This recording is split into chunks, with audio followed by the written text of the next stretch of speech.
a su trabajo, primera actividad o actividad de aprendizaje 1, para lo cual me he colocado directamente en la tarea 2 para ir observando lo que es el objeto y las variables. La primera dice infraestructura de la escuela para llevar a cabo el proceso de aprendizaje. Infraestructura y proceso de aprendizaje. Me parece que esto yo lo puse también en las que les había enviado, lo cual está bien si usted piensa que puede hacer o llevar a cabo este estudio. Eventualmente me parece bien. Lo importante es que entiendan que siempre en educación hacemos una variable, pero siempre tenemos el aprendizaje, porque como profesores tenemos que evaluar justamente que se lleve a cabo ese proceso. Un poquito con respecto a la infraestructura podría ser solo de las aulas, porque abarcar toda la infraestructura es demasiado. Y otro aspecto también que nos hemos topado es que cuando uno empieza a hacer el análisis de infraestructura, generalmente compara una buena infraestructura con una mala infraestructura. Y bueno, si es que usted va a observar en esta escuela que menciona y es mala, debería hacer adecuaciones para observar los cambios en el aprendizaje de la nueva infraestructura buena, ¿no es cierto? Y ahí entra en gastos la escuela o usted, no sé. Ese es un poco la limitante que hay en eso. Redes de aprendizaje para desarrollar la capacidad de enseñanza. Aquí habríamos que definir qué es una red de aprendizaje. Nos permiten que la comunicación entre el docente y el alumno sea fluida. No sé exactamente, nunca había escuchado. Yo lo que en toda mi vida he visto es la comunicación, la interacción, pero ¿cuál sería la metodología si es que existe de redes de aprendizaje? Me gustaría saber, pero en todo caso entiendo que es algo que cambia el aprendizaje, ¿no? Aquí que dice las desventajas de las redes de aprendizaje y la enseñanza no es personalizada. Supongo que es aprendizaje social, etcétera, por eso habla de la individualidad acá.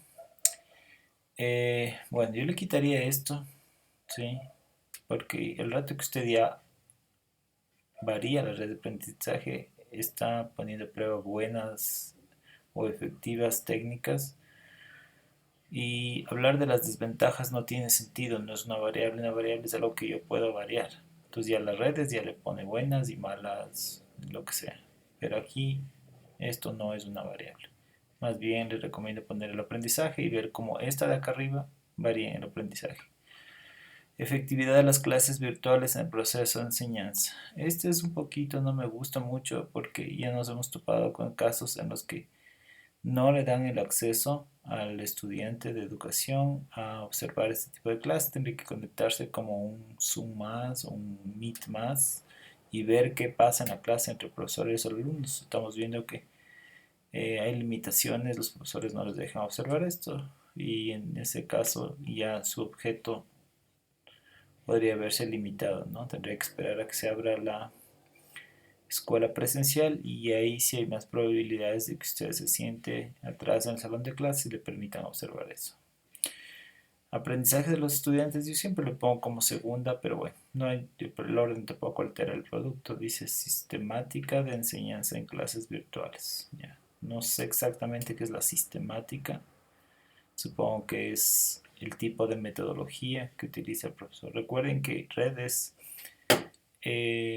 perdón, clases virtuales, si yo analizo el Zoom, el Meet, son solo vehículos, no son realmente plataformas de aprendizaje, ¿no? Ahí tendré que definir usted y más irse por lo que es las plataformas, contenidos, nada de vehículos de aprendizaje a través de redes virtuales. 4. Recursos y métodos para mejorar la comunicación de estudiantes. Esto está parecido a lo anterior, interacción, me imagino. Ahora, si es entre los estudiantes únicamente, entre el profesor y estudiante, yo le pondría otra preposición entre si es que es entre los estudiantes. Facilidad del uso de nuevos recursos tecnológicos y sus dificultades para ser utilizadas. Que utilizados debe ser afirmativo masculino, ¿no? Eh, no sé aquí si qué viene a ser fácil o difícil. Yo no me pondría a ver eso en realidad, sino más bien Si usted lo que quiere hacer es una especie de capacitar a los profesores para que se les facilite el uso, o a los dos lados, ¿no? Profesores y estudiantes, tendría que hacer una metodología de enseñanza de eso. Y dos, yo le pondría el aprendizaje de los profesores, y si puede abarcar más el aprendizaje de los alumnos, porque una vez que sepan los profesores cómo guiar a los alumnos o cómo mejorar estos métodos de comunicación, se podría evidenciar en su aprendizaje. Ya, yo le pondría esta como variable 1, y en algún momento tiene que haber aprendizaje. Recuerde que usted no está evaluando otra cosa que no sea enseñanza o aprendizaje, ¿no?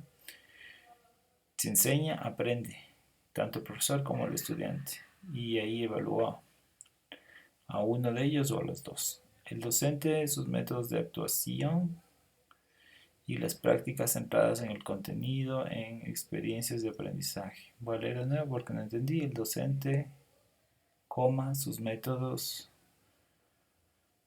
y las prácticas centradas en el contenido. Se puede hacer esto. Esto es lo que en inglés dicen content-based learning. ¿Será eso? Supongo que sí.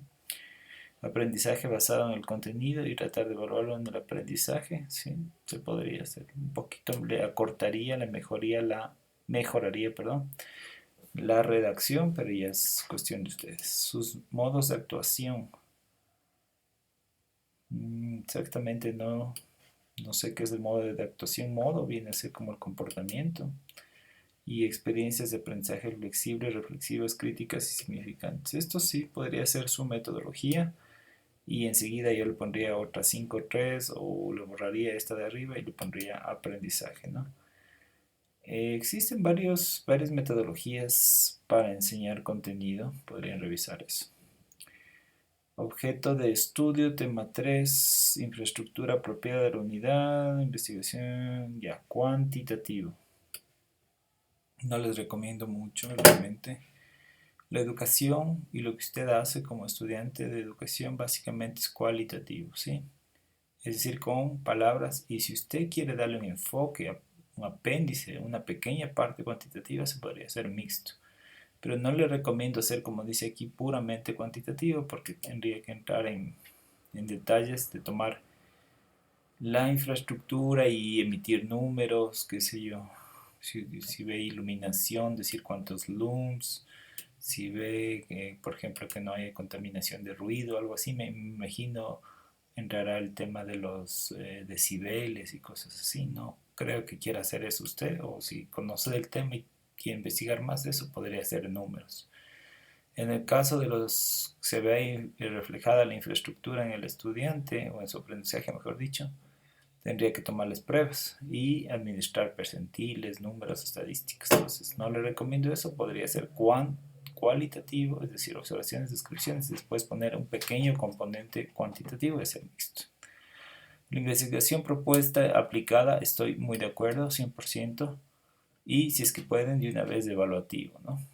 Sí, pero aplicada en ese nivel queda bastante bien, porque ahí aprende, perdón, ahí expone lo que usted ha aprendido en esta carrera, aplica los conocimientos, trata de dar solución a un problema.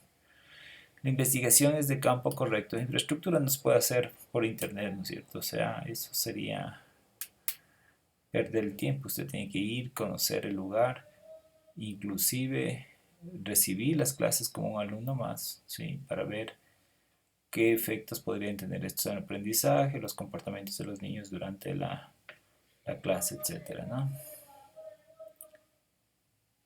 Y ya, bueno, esta estadística que he sacado por acá dice como resultado el 70% de las encuestas están conforme con las instalaciones. No aporta mucho, no sé quién hizo esta encuesta, no menciona, usted no lo hizo, usted lo hizo, no lo sé.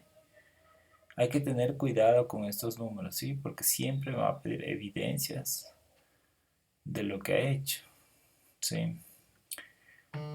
Y otra cosa, son números fríos, ¿sabes? Supongamos que sí es el 70%, ya. ¿Y qué más va a decir? No puede quedarse ahí, eso podría decirlo un evaluador que yo contrate una empresa de estadística básica o descriptiva y le diga, deme averiguando cuánto ¿Cuántas personas están de acuerdo con la infraestructura y cuántas no? Entonces 70-30. No necesariamente entra su trabajo como estudiante. Si a usted le interesa ver que este 70% realmente, o el 100% mejor dicho, aprenden o no aprenden. ¿Sí? ¿Cuántos de ellos aprenden? ¿Cuántos de ellos no aprenden? Ese es el problema un poco con la infraestructura. Como le dije, a veces le hace entrar en gastos porque supongamos que la escuela está en pésimas condiciones. ¿Qué va a hacer usted o la escuela para mejorarlas y ver cómo ese nuevo ambiente o lindo ambiente, lo que sea, va a mejorar el aprendizaje? Si no, se convierte en solo una descripción del lugar y suposiciones. Me explico, usted tiene que ver cómo se refleja el ambiente. Dice in situ, en el sitio, no es longitudinal. Longitudinal abarca muchos años, son décadas de investigación, ¿sí? Por lo menos yo diría que longitudinal unos 5 años como nada. No les aconsejo a ningún estudiante, no se va a graduar en ese tiempo hasta que termine su estudio. Así de largos son los longitudinales. Lo que le conviene es hacer algo seccional, es decir, en este momento. O bueno, si es infraestructura, de pronto puede comparar cuando esas aulas estaban buenas, ¿sí? Y al revés me parece más fácil. Estuvieron buenas y con el tiempo, con el uso o la falta de mantenimiento, se hicieron malas, pero tendría que haber tomado las muestras de cuando estaban buenas en cuanto al aprendizaje. Ese es el problema con la infraestructura, ¿no? Acá habla de los criterios para infraestructura. Veamos, dice recursos, de estado, de techos, y a sitios tecnológicos, áreas verdes, por ejemplo. Las áreas verdes, súper importante, ¿no? Recibir el sol, que la vitamina D, etcétera, ¿no? Áreas de, ya, también no se les aconseja muchas veces meterse en muchas cosas de infraestructura. Generalmente donde más tiempo se produce el fenómeno que nos interesa observar, es decir, la enseñanza-aprendizaje es en el aula. Que los baños estén limpios es importante, pero usted quisiera centrarlo en algo donde realmente el niño va a aprender o dejar de aprender por la infraestructura, ¿no? Acá dice criterios que evidencian el trabajo en mantenimiento de espacios, ¿no? Usted le ha cambiado esto para su conveniencia, supongo. No tenían que haber hecho eso. Queríamos que nos dé lo que le pide aquí: trabajo en equipo de los docentes, administrativos y directivos. Decía, he corregido ya cientos de estos trabajos y me acuerdo clarito que decía eso. No le cambie, por favor, para la próxima vez, sino que ajustese usted a lo que se le pide aquí. Es justamente para que trate de ser las variables que se está evaluando, ¿sí? En todo caso, revisemos con lo que ha hecho usted el cambio. Dice mantenimiento de espacios. Cumple con el ingreso de luz, mantenimiento de la institución. Ya, estaría dentro de eso porque la ha cambiado. ¿Sí? No lo vuelvo a hacer para yo calificar con recuerdo a la rúbrica justamente lo que yo necesito observar, ¿sí? Listo, espero haberlos podido ayudar. Que tengan un buen día, una buena noche, etcétera, cuando ustedes vean este video.